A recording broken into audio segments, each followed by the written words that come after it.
ایک یہودی مکہ میں تجارت گھر سے رہا کرتا ہوا جب رات آئی جس میں نبی کریم صلی اللہ علیہ وسلم کی ولادت ہوئی، اس نے قریش کی مجلس میں کہا، ایک قریشیوں میں تم میں سے کسی کے ہاں آج ایک کی رات کوئی بچہ پیدا ہوا؟ انہوں نے کہا، نہیں خدا کی قسم ہمیں کچھ نہیں معلوم۔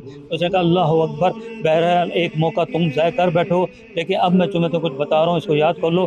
اس رات اس آخری امت کا نبی پیدا ہوا ہے، اس کے دونوں کندھوں کے درمیان ایک نشانی ہے جس میں گھنے لمبے بال ہیں جیسے گھوڑے کی کلگی ہوتی ہے۔ وہ 2 راتیں دودھ نہیں پیئیں گے کیونکہ ایک جن ان اپنی 2 انگلیوں سے اس کے منہ میں ڈال رکھی ہے جس کی وجہ سے دودھ نہیں پی سکتے۔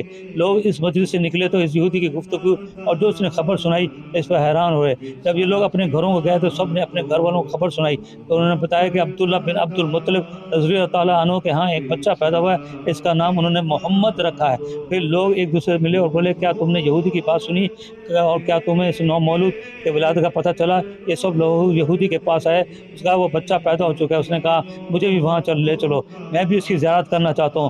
تو لوگ اس کے ہمراہ حضرت آمنہ رضی اللہ تعالیٰ کے گھر پر جا پہنچے اور حضرت آمنہ سے رضی اللہ سے کہا، یہ بچہ ہمیں دکھائیں۔ انہوں نے حضور صلی اللہ علیہ وسلم کو ان کے سامنے کر دیا۔ انہوں نے آپ کی پشت مبارک سے کپڑا ہٹایا تو اس نے مہر نبوت زیارت کر لی، تو یہودی غش کھا کر گر گیا۔ جب اس کو افاقہ ہوا تو لوگوں نے کہا، تیرا ستیہ ناش ہو، تجھے کیا ہوا؟ اس نے خدا کی قسم، بنی اسرائیل کے ہاتھ سے نبوت جاتی رہی۔ ایک قریشیو، تم پر کرم ہو گیا، تم خوشیاں مناؤ، خدا کی قسم وہ تمہیں ایسا غلبہ دلائیں گے جس کی خبریں مشرق سے مغرب تک جائیں گی۔ اس دن یہودی کی گفتگو سننے والوں میں سب لوگ شامل تھے۔